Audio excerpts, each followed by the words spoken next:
ಕಾಂಗ್ರೆಸ್ಗೆ ತಿರುಗೇಟ್ ಕೊಡೋಕೆ BJP high command ಕೂಡ ತಂತ್ರ ರೂಪಿಸ್ತಾ ಇದೆ. ಅದು ಇಲ್ಲಿವರೆಗೂ ಕೇಂದ್ರದಿಂದ ಕರ್ನಾಟಕಕ್ಕೆ ಕೊಟ್ಟಿರುವ ಅನುದಾನದ ಹಂಚಿಕೆ ಏನು ಅಂತ ಅವರು ಒಂದು ರಿಪೋರ್ಟ್ ರೆಡಿ ಮಾಡ್ಕೊಳ್ತಾ ಇದ್ದಾರೆ. ಅಭಿವೃದ್ಧಿ ಕಾರ್ಯಗಳಿಗೆ ಅಂತ ಕೊಟ್ಟಂತಹ ಹಣದ ಬಗ್ಗೆ ಮಾಹಿತಿಯನ್ನ ದಾಖಲೆ ಸಮೇತ ಬಿಡುಗಡೆ ಮಾಡೋಕ್ಕೆ ಸೂಚನೆ ಕೊಟ್ಟಿದೆಯಂತೆ ಹೈಕಮಾಂಡ್. ಈಗ ಅಂದ್ರೆ ಮುಜುಗರದಿಂದ ತಪ್ಪಿಸ್ಕೊಳ್ಳೇಬೇಕಲ್ವಾ, ಇಲ್ಲಾಂದ್ರೆ ಇವ್ರು ಮಾಡಿದ ಆರೋಪ ಸತ್ಯ ಅಂತ ಆಗುತ್ತೆ. ಹಾಗಾಗಿ ಆರೋಪ ಸುಳ್ಳು ಅಂತ ಸಾಬೀತುಪಡಿಸೋಕೆ ಬಿಜೆಪಿ ಕೂಡ ಪ್ರಯತ್ನವನ್ನ ಪಡ್ತಾ ಇದೆ. ಅದರಲ್ಲೂ ಹೋಗಿ ಬಂದು ಈ ಸಲ ನಾವು ಬರಗಾಲವನ್ನ ಅನುಭವಿಸ್ತಾ ಇದ್ದಾರೆ ರಾಜ್ಯದ ರೈತರು.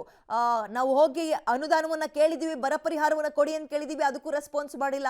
ಮತ್ತೊಂದು ಕಡೆ ಮಹಾರಾಷ್ಟ್ರ ಬಿಟ್ರೆ ನಾವೇ ತುಂಬಿ ಅವರಿಗೆ ಅವರ ಬೊಕ್ಕಸಕ್ಕೆ ಒಂದು ಆದಾಯವನ್ನ ತೆರಿಗೆ ರೂಪದಲ್ಲಿ ಕಟ್ತಾ ಇರುವಂತದ್ದು. ಬಟ್ ನಮಗ್ ಮಾತ್ರ ಅನ್ಯಾಯದ ಮೇಲೆ ಅನ್ಯಾಯವನ್ನ ಮಾಡ್ತಾ ಇದ್ದಾರೆ ಅಂತ ರಾಜ್ಯ ಸರ್ಕಾರ, ಕಾಂಗ್ರೆಸ್ ಸರ್ಕಾರ ಆರೋಪ ಮಾಡ್ತಾ ಇದೆ.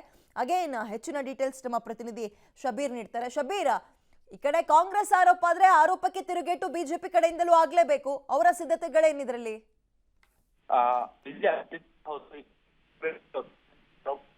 ಕೇಂದ್ರ ಸರ್ಕಾರದಿಂದ ಸರಿಯಾದ ಪ್ರಮಾಣದಲ್ಲಿ ಅನುದಾನ ಬರ್ತಾ ಇಲ್ಲ ಅನ್ನುವಂಥದ್ದು ಕೂಡ ದೊಡ್ಡ ಆರೋಪ ಆಗಿರುವಂತದ್ದು. ಜೊತೆಗೆ ದೆಹಲಿಯಲ್ಲಿ ಕೂಡ ಈ ಒಂದು ಪ್ರತಿಭಟನೆಯನ್ನ ಮಾಡ್ಲಿಕ್ಕೆ ನಿರ್ಧಾರ ಮಾಡಿರುವಂತದ್ದು.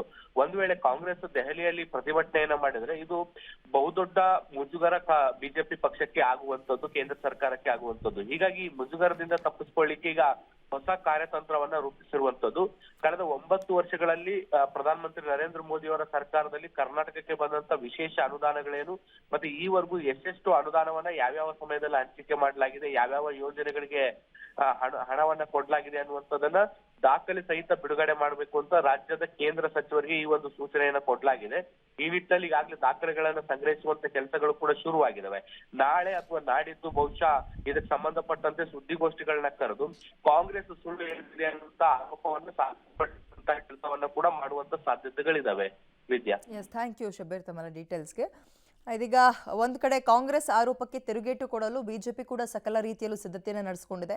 ಲೋಕಸಭೆ ಚುನಾವಣೆ ಹತ್ತಿರ ಬರ್ತಾ ಇದ್ದಂತೆ ಇಬ್ಬರ ನಡುವೆ ಅನುದಾನದ ಫೈಟ್ ಜೋರಾಗಿದ್ದು, ಇದೀಗ ನಾವು ಡೆಲ್ಲಿಯಲ್ಲೇ ನಮ್ಮ ಶಕ್ತಿ ಪ್ರದರ್ಶನ ಮಾಡ್ತೀವಿ, ಬಿಜೆಪಿ ಮಾಡ್ತಾ ಇರುವಂತಹ ಅನ್ಯಾಯ ಏನು ರಾಜ್ಯದ ಪಾಲಿಗೆ ಅನ್ನೋದನ್ನ ತೋರಿಸ್ತೀವಿ ಅಂತ ಕಾಂಗ್ರೆಸ್ ಸಿದ್ಧತೆಯನ್ನು ನಡೆಸ್ತಾ ಇದೆ.